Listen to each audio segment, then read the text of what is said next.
प्रभू येशू ख्रिस्ताच्या मधुर नावात आपणास सलाम. उपासना कार्यक्रमामध्ये आपले हार्दिक स्वागत.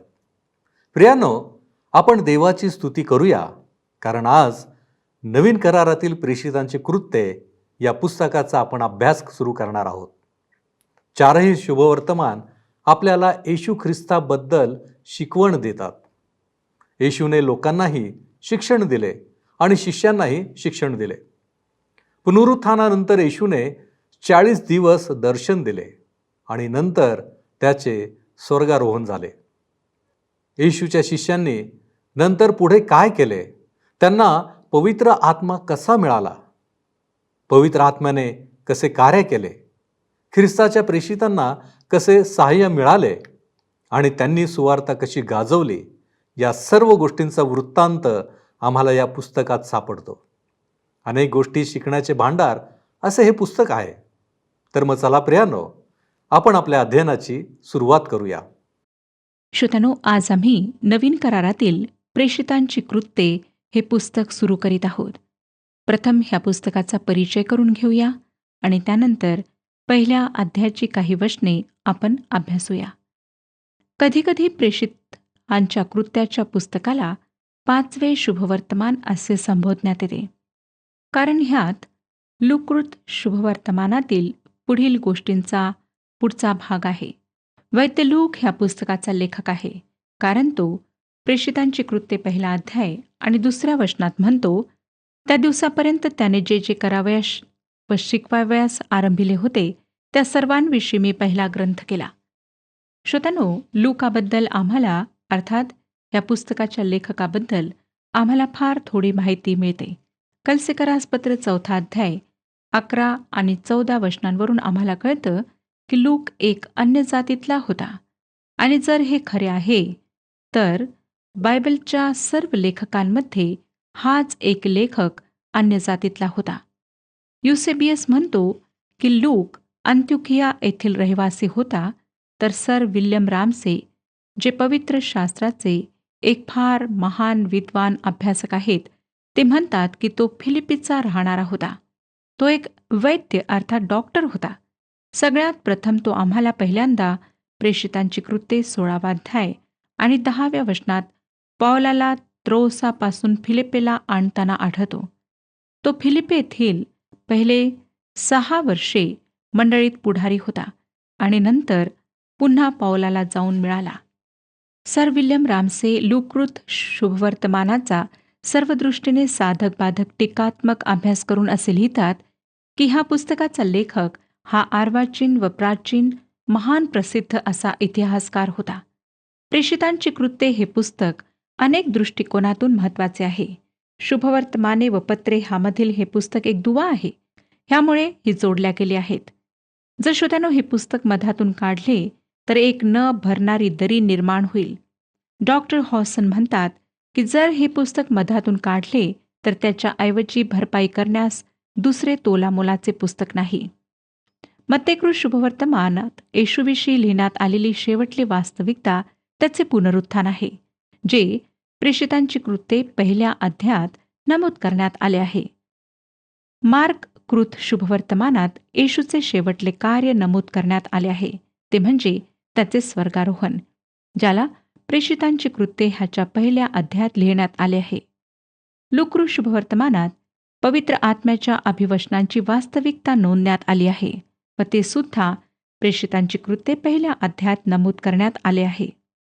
योहानाच्या शुभवर्तमानात येशूच्या 2ऱ्या आगमनाची वास्तविकता शेवटी देण्यात आली आहे. ती सुद्धा प्रेषितांची कृत्ये पहिल्या अध्यायात नोंदली आहे.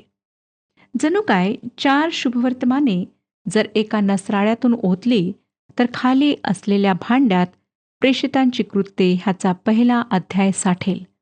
तसेच प्रभूची महान प्रचार आज्ञा जी 4 शुभवर्तमानात आम्हाला वाचायला मिळते, ती ह्या पुस्तकात दृढ झालेली आहे, मजबूत झालेली आहे. प्रेषितांची कृत्ये पत्रांसाठी एका शिडीप्रमाणे आहे. त्यांना एकत्रित वाचणे हे फार लाभदायक ठरते, कारण प्रेषितांची कृत्ये ह्यामध्ये मंडळांच्या स्थापनेचा इतिहास आहे, ज्यांना नंतर पत्रे लिहिण्यात आलेत. प्रेषितांच्या कृत्यांमध्ये मंडळीचा प्रारंभ मंडळीचा जन्म ह्याविषयी आम्हाला वाचायला मिळते. उत्पत्तीच्या पुस्तकात भौतिक विश्वाच्या प्रारंभाविषयी सांगण्यात आले आहे. प्रेषितांच्या कृत्यांमध्ये आत्मिक देह, ज्याला आम्ही मंडळी म्हणतो, त्याच्या प्रारंभाविषयी सांगितलेले आहे.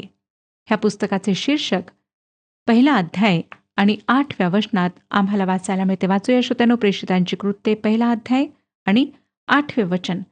परंतु पवित्र आत्मा तुम्हावर येईल, तेव्हा तुम्हाला सामर्थ्य प्राप्त होईल, आणि यरूशलेमेत, सर्व यहुदियात, शोम्रोनात व पृथ्वीच्या शेवटापर्यंत तुम्ही माझे साक्षी व्हाल. ह्या मुख्य वचनाद्वारे हे पुस्तक स्वाभाविकरित्या विभागले गेले आहे. पहिल्या 7 अध्यायात प्रभू येशू ख्रिस्त पवित्र आत्म्याद्वारे प्रेषितांच्याद्वारे यरूशलेममध्ये कार्य करतानाचे वर्णन आहे. 8 पासून 12 अध्यायात येशू ख्रिस्त पवित्र आत्म्याकरवी प्रेषितांच्याद्वारे यहुदा व शोम्रोनात कार्य करतानाचे वर्णन आहे. आणि बाकी उरलेला भाग येशू ख्रिस्त पवित्र आत्म्याद्वारे प्रेषितांकरवे पृथ्वीच्या दिगंतापर्यंत कार्य करतानाचे वर्णन आहे. श्रोत्यानो, प्रेषितांची कृत्ये हे पुस्तक पूर्ण झालेले नाही. ते पॉल रोममध्ये भाड्याच्या त्याच्या घरात राहण्याद्वारे बंद पडते. ह्याचा शेवट सुसंगत नाही. आपणास ठाऊक का की का? कारण प्रेषितांची कृत्ये हे पुढे चालणारा एक वृत्तांत आहे. होऊ शकते की वैद्य लूक तुम्ही व मी पवित्र आत्म्याच्या सामर्थ्यात ख्रिस्तासाठी काय करीत आहोत ह्याचा वृत्तांत अद्यापही पुढे लिहित आहे. आता प्रेषितांच्या कृत्याच्या पुस्तकाची काही वैशिष्ट्ये पाहूया. पहिलं वैशिष्ट्य जो आहे ते आहे प्रभू येशू ख्रिस्ताचे श्रेष्ठत्व किंवा महत्त्व. प्रभू येशूने आता त्याच्या शिष्यांना सोडले होते. तो वापस स्वर्गात गेला होता. पुस्तकाच्या पहिल्या अध्यायात त्याचे स्वर्गारोहण झाले, तरी अद्यापही तो कार्य करीत होता. दुसरं जे वैशिष्ट्य आहे ते आहे पवित्र आत्म्याचे महत्त्व किंवा प्राधान्य. ख्रिस्ताने आश्वासन दिले होते की पवित्र आत्मा मी तुम्हाकडे पाठवीन. हे आश्वासन योहानाच्या शुभवर्तमानात 4 वेळेस नमूद करण्यात आले आहे.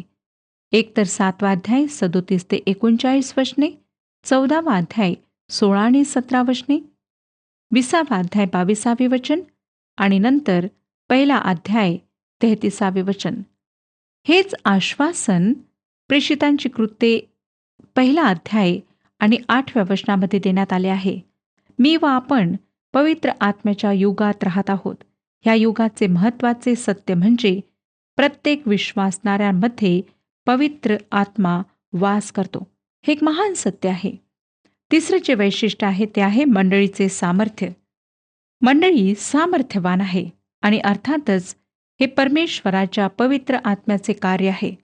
प्रथम मंडळीच्या काळासारखे पवित्र आत्म्याचे कार्य उघड करण्याचे काम आजच्या मंडळीत नाही. कारण प्रथम मंडळीची आध्यात्मिक पातळी अतिशय उच्च होते. अशी उच्च पातळी सध्याच्या युगातल्या मंडळांची नाही श्रोत्यानो. तरीही विश्वासणाऱ्यांद्वारे पवित्र आत्म्याचे कार्य चालू आहे. जेव्हा कुठल्याही सेवेद्वारे त्याला गौरव आणि सन्मान प्राप्त होते. विश्वासणाऱ्यांद्वारे परमेश्वराचा पवित्र आत्मा कार्य करतो आणि ख्रिस्ताला विश्वासणाऱ्यांच्या सेवेमुळे वैभव प्राप्त होते, मान प्राप्त होतो. चौथी गोष्ट, मंडळीचे प्राधान्य, दृश्य आणि अदृश्य स्वरूप. मंडळी ही एक नवीन संस्था आहे. तिची स्थापना प्रेषितांच्या कृत्यांपासून झाली. 5वं वैशिष्ट्य, ठिकाणांना अथवा शहरांना प्राधान्य. प्रेषितांच्या कृत्याची सुरुवात यरूशलेमेत झाली आणि शेवट रोम शहरामध्ये झाला. सर विल्यम रॅम्से यांनी वैद्य लुकाने प्रेषितांच्या कृत्यातील नमूद केलेली सर्व गावे, ठिकाणे तपासून पाहिलीत आणि ते अगदी बरोबर आहेत अशी त्यांनी साक्ष दिली. 6वी जी गोष्ट आहे, जे वैशिष्ट्य आहे ते आहे मानवाला प्राधान्य. असंख्य लोक आणि गर्दी ह्या व्यतिरिक्त वैद्य लूक 110 व्यक्तींची नावे घेऊन उल्लेख करतो. पहिल्या शतकाच्या शेवटास ह्या जगात लाखो लोक विश्वासणारे होते. त्या शतकात मंडळीची वाढ झपाट्याने झाली. ती अद्भुतपूर्ण होती. सुरुवातीच्या 200 ते 300 वर्षापर्यंत ही वाढ चालू होती. आज ही वाढ खुंटलेली आहे. येशूच्या म्हणण्याप्रमाणे घडत आहे. 7वं जे वैशिष्ट्य आम्हाला पाहायला मिळतं ते आहे की ह्या पुस्तकात पुनरुत्थानाला प्राधान्य देण्यात आले आहे. पुनरुत्थान हे शुभवर्तमान प्रसारात केंद्रस्थानी आहे. हल्ली श्रोत्यानो, अनेक मंडळांमधून पुनरुत्थानाचा संदेश फक्त पुनरुत्थान दिवशीच दिला जातो. रेडिओद्वारे सेवेत असल्यामुळे मी पुष्कळदा ऑगस्ट महिन्यात पुनरुत्थानावर संदेश दिलेत. लोकांना वाटत असेल की ह्यांना काय झाले? ऑगस्टचा उन्हाळा जाणवत असेल. प्रथम मंडळीतील संदेशात पुनरुत्थानाला प्रथम स्थान असे. नेहमी संदेशाचा केंद्रबिंदू ख्रिस्ताचे पुनरुत्थान असे. पुनरुत्थान हा संदेशाचा आत्मा होता आणि पुनरुत्थानाविरहित संदेश नव्हते. 50व्या दिवशी पेत्राच्या प्रवचनात पुनरुत्थान हाच विषय होता.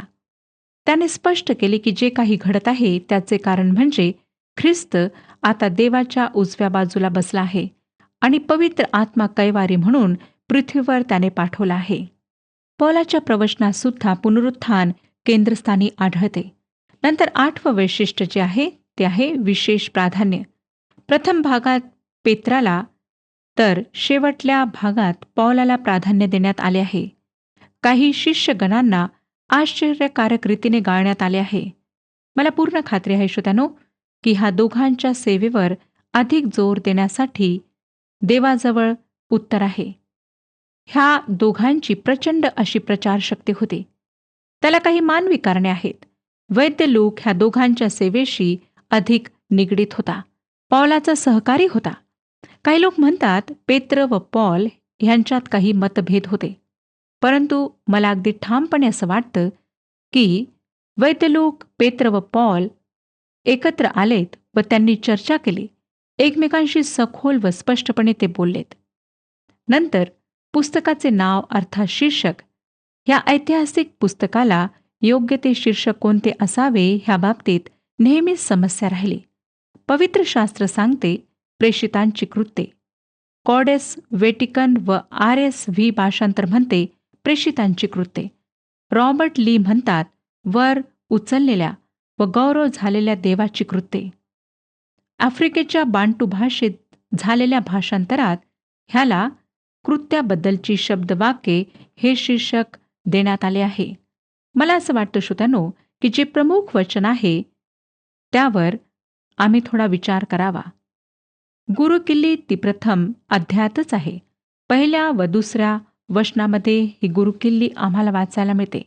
ह्या वचनांच्या आधारे मी हे शीर्षक देऊ इच्छिते जे जरा लांबलचक आहे. हे शीर्षक आहे पवित्र आत्म्याद्वारे प्रेषितांनी येशू ख्रिस्ताची केलेली कार्ये. प्रेषितांची कृत्ये हे नाव छान आणि साजेसे आहे आणि मला खात्री आहे की जेव्हा आम्ही ह्या पुस्तकाचे अध्ययन करू तेव्हा आम्ही येशू ख्रिस्ताला अधिक जवळून पाहू आणि त्याच्या प्रेषितांनी केलेली कार्ये आम्ही अधिक जवळून पाहू. 1ल्या अध्यायाला आम्ही सुरुवात करीत आहोत. ह्यामध्ये पवित्र आत्म्याच्या आगमनाची तयारी आम्हाला पाहायला मिळते. ह्या पुस्तकाचा परिचय करून देताना आपणास आठवत असेल श्रोत्यानो की माझ्या मते ह्या पुस्तकाचे शीर्षक प्रेषितांद्वारे पवित्र आत्म्यात प्रभू येशू ख्रिस्त कार्यरत हे अधिक समर्पक आहे असे मी आपणास सांगितले. आणि पहिल्या 7 अध्यायात प्रभू येशू पवित्र आत्म्याद्वारे प्रेषितांकडून यरुशलेममध्ये कार्य करून घेत असताना दिसतो. पहिला अध्याय जो पवित्र आत्म्याच्या आगमनाची तयारी आहे त्यात पुनरुत्थानानंतरच्या 40 दिवसात येशूने केलेल्या सेवेचा सारांश, त्याचे स्वर्गारोहण, वापस परतण्याचे आश्वासन व प्रेषितांद्वारे पवित्र आत्म्याची प्रतीक्षा, 12व्या शिष्याची अर्थात यहुदाच्या जागी दुसऱ्या शिष्याची नेमणूक हा भाग आहे. पहिली 2 वचने आपण वाचूया. पहिला अध्याय, पहिली 2 वचने. प्रेषितांची कृत्ये, पहिला अध्याय, 1 आणि 2 वचने. थियोफिल महाराज येशूने जे प्रेषित निवडले होते त्यांना पवित्र आत्म्याच्याद्वारे आज्ञा केल्यानंतर तो वर घेतला गेला. त्या दिवसापर्यंत त्याने जे जे करावयास व शिकवायास आरंभिले होते त्या सर्वांविषयी मी पहिला ग्रंथ केला. पहिला ग्रंथ लुकाने लिहिलेले शुभवर्तमान हे थियोफिल ह्याला विदित केलेले होते, ज्याच्या नावाचा अर्थ आहे देवप्रेमी किंवा देवावर प्रेम करणारा. ह्या ठिकाणी कोणीही देवावर प्रेम करणारा असे सांगितले आहे हे मी मुळीच मान्य करीत नाही. अर्थातच लुकाला थियोफिल ह्या नावाच्या व्यक्तीविषयी माहिती होती व त्याचे नाव सुद्धा अगदी योग्य होते, देवावर प्रीती करणारा. लुकृत शुभवर्तमान जे प्रभू येशूने करावयास व शिकवावयास आरंभ केले त्याचा तपशील होय. प्रेषितांच्या कृत्यात येशू ते कार्य निरंतर करीत असताना, निरंतर शिकवण देत असताना आम्हाला दिसतो. आजही श्रोत्यानो ते कार्य चालू आहे व तोपर्यंत चालू राहणार आहे जोपर्यंत तो स्वतःच्या सर्व लोकांना जवळ घेणार नाही. प्रभूचे स्वर्गारोहण होईपर्यंत, अर्थात तो स्वर्गात घेतल्या जाईपर्यंत प्रभू कार्यरत होता. प्रभू येशूवर घेतल्या गेला ह्याचा अर्थ असा नाही की त्याचे कार्य व शिक्षण संपुष्टात आले, परंतु पित्याच्या उजव्या बाजूला बसून तो पवित्र आत्म्याच्या द्वारे आजही कार्य करीत आहे.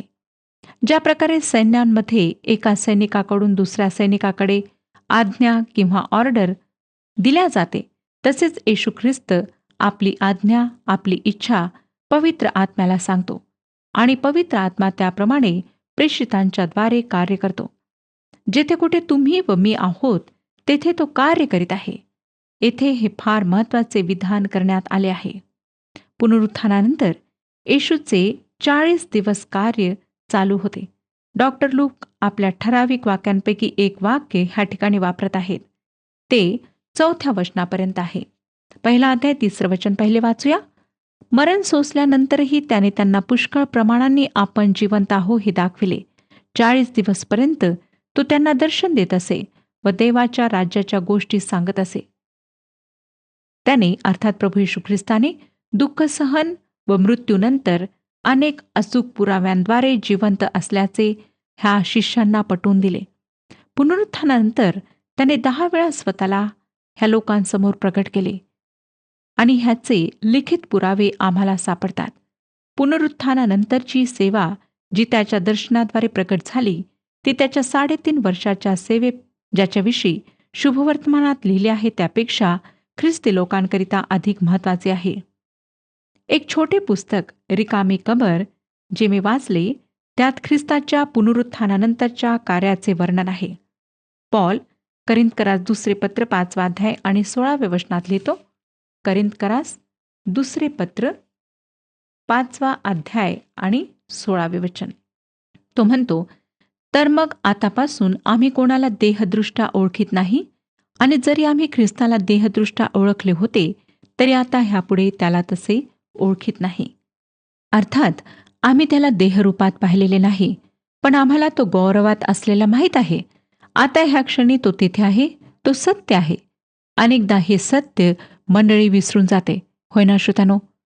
आज विश्वास न ठेवणाऱ्या लोकांची समस्या वस्तुस्थिती नसून त्यांचा अविश्वास आहे.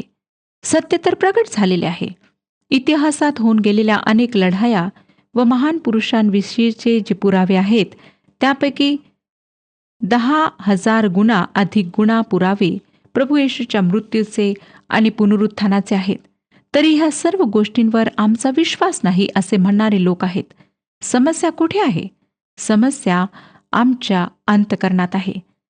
अविश्वासाने भरलेले अंतःकरण आदामाप्रमाणे देवापासून दूर जाण्याची मानवाची एक प्रवृत्ती आहे. जर आपण विश्वास ठेवीत नाही तर समस्या तुमची आहे, देवाच्या वचनाची किंवा त्याच्यामध्ये जे सत्य आहे त्याची नाही. पुनरुत्थानाविषयी मला एक गोष्ट येथे सांगू द्या. एक असे वचन आहे ज्याला विपर्यास करून, त्याला पिळून, अर्थाचा अनर्थ काढून मांडण्यात येते. येशूने योहान शुभवर्तमान 12वा अध्याय 32व्या वचनात म्हटले, मला पृथ्वीपासून उंच केले तर मी सर्वांस आपणाकडे ओढीन. त्याला कसे वर उचलण्यात आले? पुनरुत्थानाद्वारे. मृतांमधून जिवंत करून त्याला वर घेण्यात आले. हाच संदेश आहे. श्रोत्यानो, आज पुनरुत्थानावर अधिक भर देण्यात येत नाही. प्रेषितांच्या कृत्यात मात्र पुनरुत्थानावर अधिक भर देण्यात आलेला आहे. आज आम्ही प्रभू येशू ख्रिस्ताचा जन्म फार मोठ्या उत्सवाने साजरा करतो. परंतु पुनरुत्थानाविषयी काय? लक्षात घ्या श्रोत्यानो, की प्रभू येशू ख्रिस्ताचा जन्म होऊन जर त्याचे पुनरुत्थान झाले नसते तर आम्हाला तारण प्राप्त झाले नसते. तो आमचा तारणारा कधीच होऊ शकला नसता. म्हणून श्रोत्यानो, प्रभू येशू ख्रिस्ताचा जन्म जितका महत्त्वाचा आहे तितकेच त्याचे मरण आणि पुनरुत्थान महत्त्वाचे आहे. त्यानंतर त्याचे स्वर्गारोहण महत्त्वाचे आहे. ह्या सर्व गोष्टी एकमेकांशी जुळलेले आहेत. प्रत्येक गोष्ट आमच्या तारणाशी निगडीत आहे. प्रत्येक गोष्टीवर आमचे तारण अवलंबून होते. आज जर आपण फक्त ख्रिस्त जयंती साजरी करता, नाताळ साजरा करता आणि ईस्टर किंवा पुनरुत्थान दिवसाला अधिक महत्त्व देत नाही, तर आपण चुकत आहात. लक्षात ठेवा श्रोत्यानो, ख्रिस्ताचे पुनरुत्थान आमच्या जीवनाकरिता फार महत्त्वाचे आहे. ह्या दिवसाला महत्त्व द्या. जर ख्रिस्त फक्त जन्म घेऊन मरण पावला असता, तर तो आमच्याकरिता जागा तयार करण्याकरिता स्वर्गात जाऊ शकला नसता. तो पुनरुत्थित झाला. 40 दिवसपर्यंत ह्या पृथ्वीवर आपल्या शिष्यांना आणि इतर लोकांना दिसला. त्याने त्यांच्यासोबत बोलणी केली, त्यांना शिकवण दिली आणि त्यांच्या देखत तो वर उचलल्या गेला. त्याचे ते वर जाणे आमच्याकरिता एक नवीन आशा आहे. तो एक दिवस तशाच प्रकारे वापस येणार आहे. परंतु श्रोत्यानो, जेव्हा तो वापस येईल, तेव्हा तो त्याच्यावर विश्वास करणाऱ्या लोकांना स्वतःसोबत घेऊन जाईल.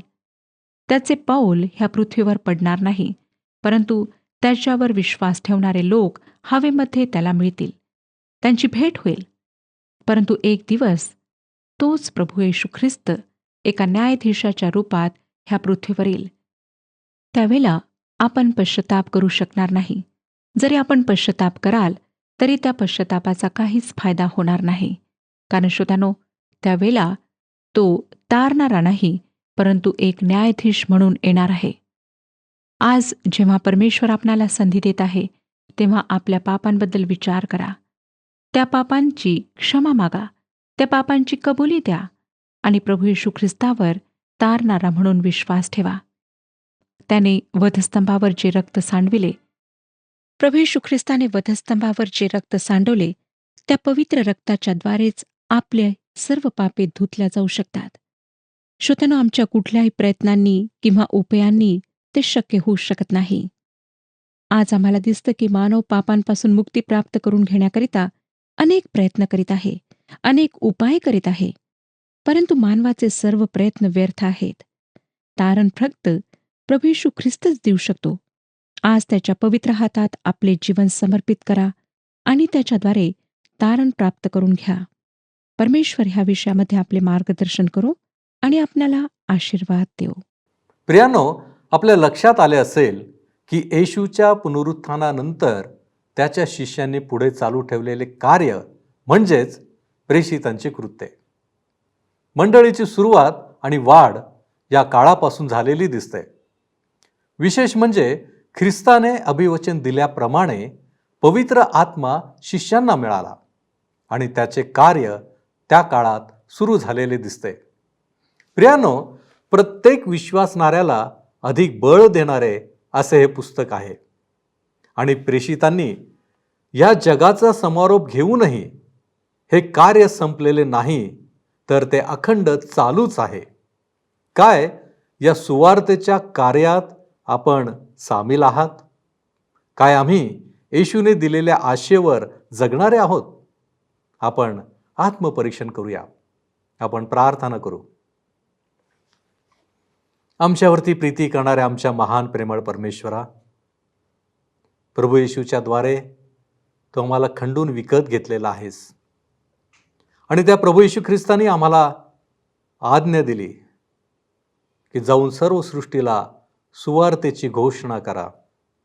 होय प्रभूजी, आमचं जीवन हे तुझं आज्ञापालन आहे आणि म्हणूनच प्रभूजी, आज आम्ही आत्मपरीक्षण करीत आहोत. तू दिलेल्या आज्ञेचं आम्ही काय केलं आणि कशा रीतीनं आम्ही ते स्वीकारलेलं आहे. होय प्रभूजी, तू आम्हाला सहाय्य कर की जेणेकरून तुझ्या पवित्र आत्म्याच्या द्वारे आम्ही अनेकांपर्यंत पोहोचावं आणि तुला गौरव देणारं जीवन आमच्यामध्ये दिसून यावं. प्रभूजी, आम्हाला ठाऊक आहे सर्व सहाय्य करणारा तू आमचा जिवंत प्रेमळ परमेश्वर आहे. तुझ्या नावाला धन्यवाद देत असताना या विनंत्या येशू ख्रिस्त आमचा प्रभू याच्याद्वारे करतो म्हणून तो ऐक. आमेन. प्रभूमध्ये श्रम करा आणि ख्रिस्ताच्या पसंतीस उतरा. प्रभूची शांती आपणाबरोबर असो.